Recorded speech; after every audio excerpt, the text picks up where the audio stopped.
जी नमस्कार, मैं हूं राज पाठक और आप देख रहे हैं बुलेट न्यूज टीवी। देखिए, बिहार के औरंगाबाद जिले के सभी 6 विधानसभा सीटें इस बार हॉट सीट बन करके निकल के सामने है। एक तरफ जहां पर महागठबंधन ने अपने 3 सिटिंग विधायकों के टिकट काट दिए हैं, तो दूसरी तरफ एनडीए ने सभी 6 सीटों पर नए उम्मीदवार को उतारा है। लड़ाई दिलचस्प हो गया है, लेकिन आज जो हम चर्चा करने वाले हैं वो चर्चा करने वाले हैं महागठबंधन के उन 3 विधायकों को लेकर के जिनका टिकट जो है वो आरजेडी ने काटा है, राजद ने काटा है, तेजस्वी यादव ने जिन पर अपना भरोसा नहीं जताया। देखिए, आपको मालूम है कि 2020 विधानसभा चुनाव के दौरान महागठबंधन को औरंगाबाद जिले के सभी 6 विधानसभा सीटों पर जीत मिली थी और राजद के 4 विधायक जीते थे।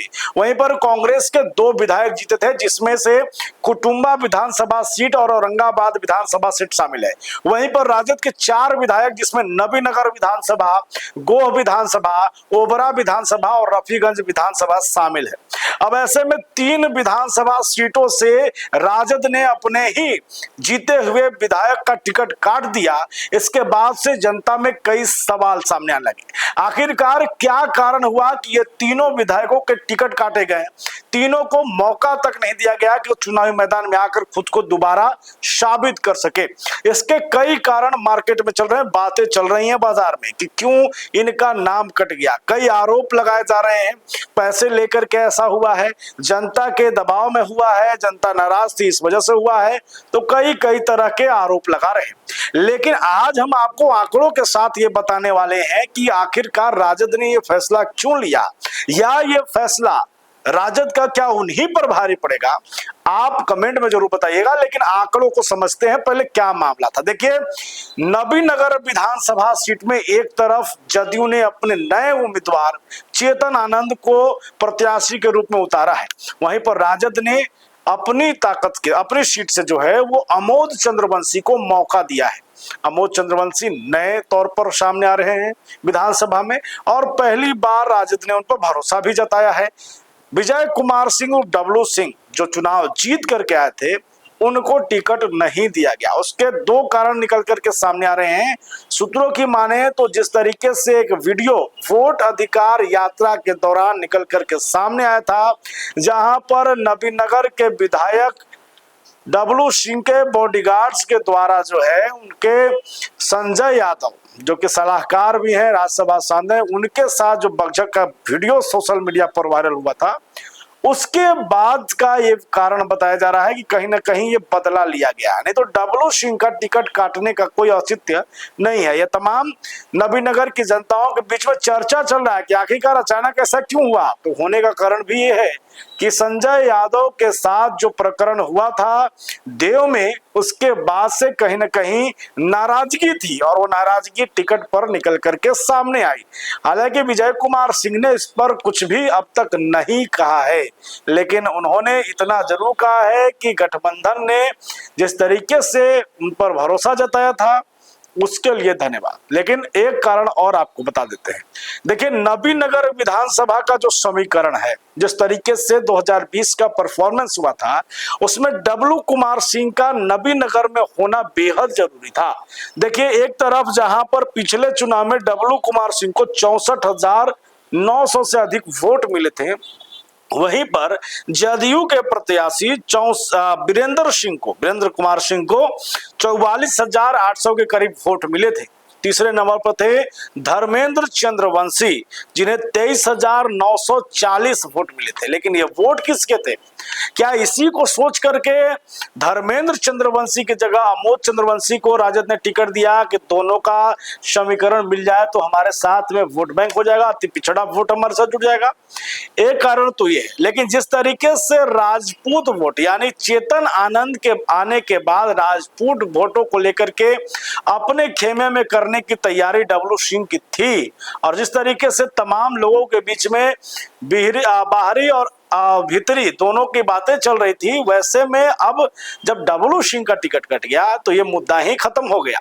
एक तरफ चेतन आनंद पूर्ण रूप से, जिन्हें राजपूतों ने अपना समर्थन तक देने को ऐलान किया है, कई संगठनों ने कर दिया, तो वहीं पर आमोद चंद्रवंशी की चुनौती अब बन गई है कि जो अति पिछड़ा वोट बैंक को लेकर के राजद ने उन्हें नबीनगर विधानसभा में उतारा है, वो उसको लेकर के राजद में जाएंगे, यानी कि उसे वोट में तब्दील करेंगे और बाद में जो राजद का अपना कोर वोट है वो भी तब्दील होगा। लेकिन नबीनगर का लड़ाई अब दिलचस्प हो गया है। एक तरफ चेतन आनंद जो जदयू से हैं, दूसरी तरफ अति पिछड़ा से राजद के कैंडिडेट आमोद चंद्रवंशी है और तीसरे तरफ है निर्दलीय मृत्युंजय यादव, वो भी प्रभावी चेहरा बनकर के सामने आ रहे हैं। इसलिए अब ये लड़ाई बड़ा दिलचस्प हो गया है। देखना होगा यादव का जो समर्थन है वो किसको जाता है, ऊपर में तेजस्वी यादव को देखेंगे या नीचे में मृत्युंजय यादव को देखेंगे। आमोद चंद्रवंशी राजद के लिए, खास करके राजद वोटरों के बीच में अपना कितना प्रभाव डाल पाते हैं, ये इस वक्त चुनाव के परिणाम के बाद पता चलेगा। लेकिन अब क्षेत्र में जनता के बीच तमाम नेता जा रहे हैं।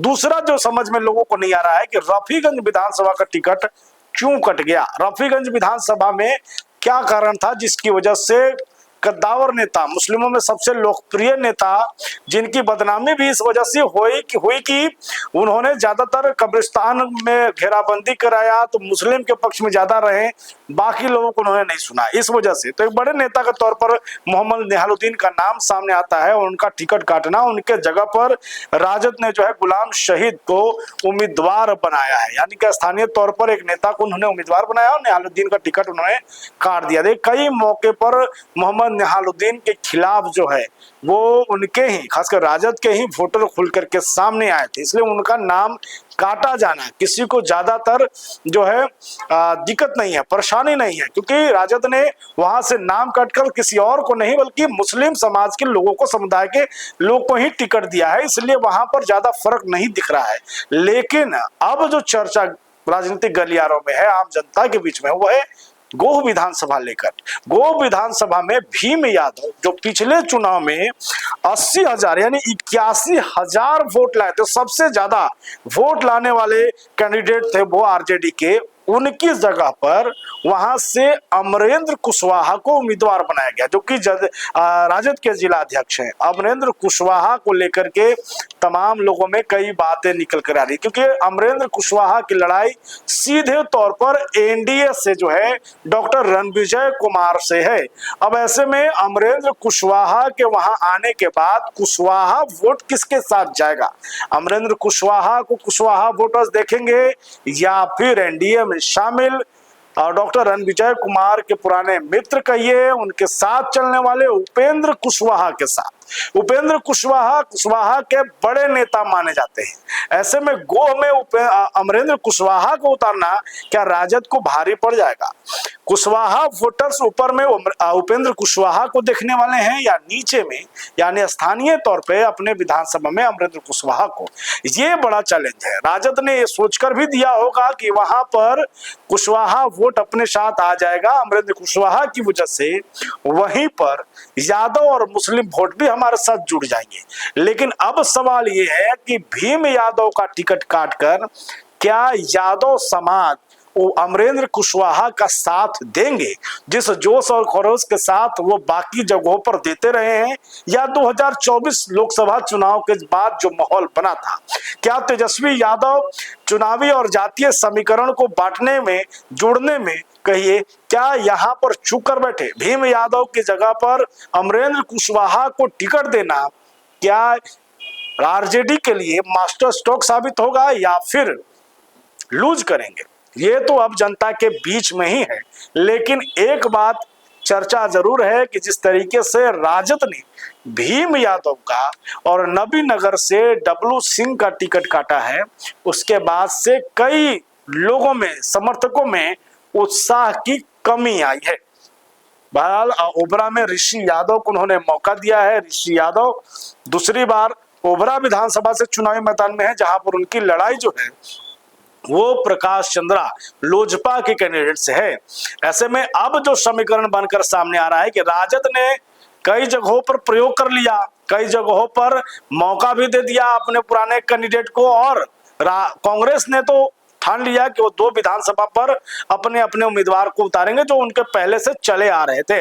अब क्या 6 विधानसभा सीट 2020 की तरह राजद के इस फैसले के बाद महागठबंधन दोहरा पाएगी, उसी जीत को फिर से ले आ पाएगी अपने खेमे में, या फिर कहीं पर चूक हुआ है? आप क्या सोचते हैं? 3 विधायकों का टिकट काटना राजद के लिए क्या उन पर भारी पड़ेगा या फिर ये उनके लिए अच्छा साबित होगा? कमेंट में जरूर बताएं। बने रहिए, देखते रहिए बुलेट न्यूज़ टीवी।